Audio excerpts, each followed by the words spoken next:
లక్ష్మి బయలుదేరదామా? నాకు తెలియక అడుగుతున్నాను, అత్తయ్య గారి వాళ్ళ అన్నయ్య ఎందుకు మన ఇంటికి రాలేదు? ఓ అదే, వాళ్ళకి మేమంటే కోపం. ఎందుకు? ఏమైంది?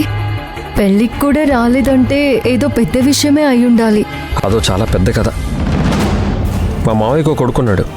చిన్నప్పుడు మా అక్కని అతనికి ఇచ్చి పెళ్లి చేద్దాం అనుకున్నారు. కానీ మా అక్క వేరే అతన్ని ఇష్టపడి అతనితో వెళ్ళిపోయి పెళ్లి చేసేసుకుంది. ఈ విషయం మేము వాళ్ళ దగ్గర దాచి వాళ్ళని మోసం చేసామని మా మావయ్య వాళ్ళు అనుకున్నారు. అందుకే మేమంటే కోపం. అప్పటి నుంచి మా ఇంటికి రావడం కూడా మానేశారు. నిజానికి మా అక్క మనసులో వేరెవరో ఉన్నారనే విషయం మాకు కూడా తెలీదు. మా టైం బాగాలేదు, ముందు వెనక ఆలోచించకుండా అతన్ని పెళ్లి చేసుకుని వెళ్ళిపోయింది. అతను ఏ పని చేసేవాడు కాదట. అతన్ని భరించలేక వాళ్ళ ఇంట్లో వాళ్ళు కూడా అతన్ని ఇంట్లో పెట్టుకోలేదంట.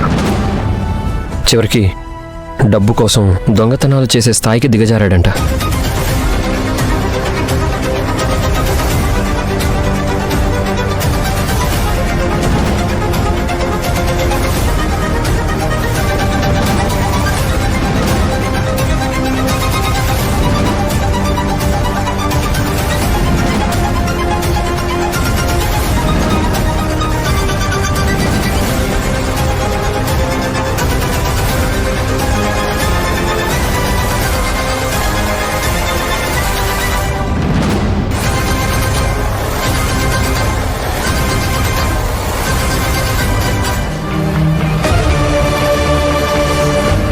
లక్ష్మి, లక్ష్మి, ఏమైంది లక్ష్మి? ఏం లేదు, వదిన లైఫ్లో ఇదంతా జరిగిందా? అవును, ఒకసారి తప్పుడు మనిషిని నమ్మి మా అక్క బాగా మోసపోయింది. అప్పటి నుంచి ఎవరిని అంత ఈజీగా నమ్మట్లేదు.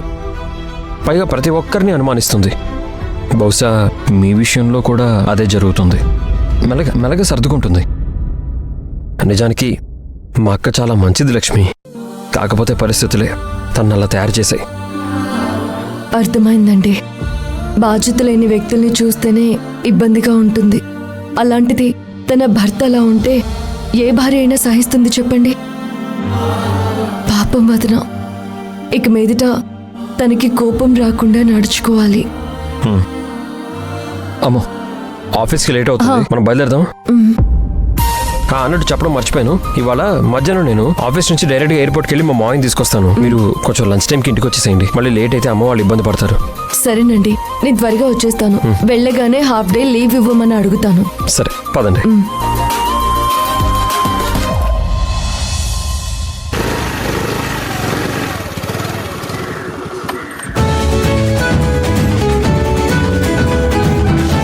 సార్, ఇదేనమ్మా? ఇదే సార్ ఆయన ఇచ్చిన అడ్రస్. అవునా, పెద్ద ఆఫీసే. సార్, మనం డెమో పీస్ ఒకటి తీసుకెళ్దామా? తీసుకెళ్దాం. మిగతా ఆయన అడిగితే తీసుకెళ్దాం. సరేనమ్మా. ఈ ఆర్డర్ నీ వల్లే వచ్చింది కదా, నువ్వు చెప్పినట్టే కానివ్వు. Very good Akhila. Thank you sir. Join అయిన మొదటి రోజే ఇంత పెద్ద ఆర్డర్ వచ్చిందంటే ముందు ముందు నువ్వు మా కంపెనీకి చాలా హెల్ప్ అవుతావు. Thank you sir, thank you so much. Good morning. ఓ, ఏంటిది మిస్ పర్ఫెక్షనిస్ట్, ఈరోజు లేటుగా వచ్చారు? నేను లేట్గా రావడమా? ఛాన్సే లేదు. టైం చూడు, కరెక్ట్గా 9 అయింది. ఈరోజు మేడం తొందరగా వచ్చిందని తెగ పోజిస్తున్నట్టుంది. లేటుగా వచ్చిన ప్రాబ్లమే, ఎర్లీగా వచ్చిన ప్రాబ్లమే, పేదవాళ్లగా పుట్టడమే ప్రాబ్లం అయింది. మేం చేస్తాం? ఏం చేయొద్దు, టైంకి రా చాలు. Lakshmi, good morning sir. అవన్నీ తర్వాత, ముందు ఆ కోయంబత్తూర్ ఆర్డర్ ఇంకా రెడీ అయిందా లేదా? ఈ పాటికి వెళ్లాల్సింది కదా. ఇంకా వెళ్ళలేదా? ఏమైంది? అంతా రెడీ అన్నావు కదా. ఇంకా కాలేదు. ఏంటమ్మా ఇంత ఈజీగా ఇంకా అవ్వలేదు అంటున్నావు? 30 లక్షల ఆర్డర్, అది పేమెంట్ కూడా అయింది. ఎందుకు రాలేదని వాళ్ళు ఫోన్ మీద ఫోన్ చేస్తున్నారు. నేనేం చెప్పాలి?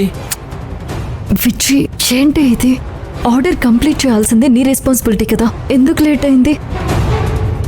క్యూసీ తర్వాత క్లియరెన్స్ దొరకలేదా? నేను చెప్పిన ప్రాసెస్ అర్థం కాలేదా? ఏమైందో చెప్పు. లేదు,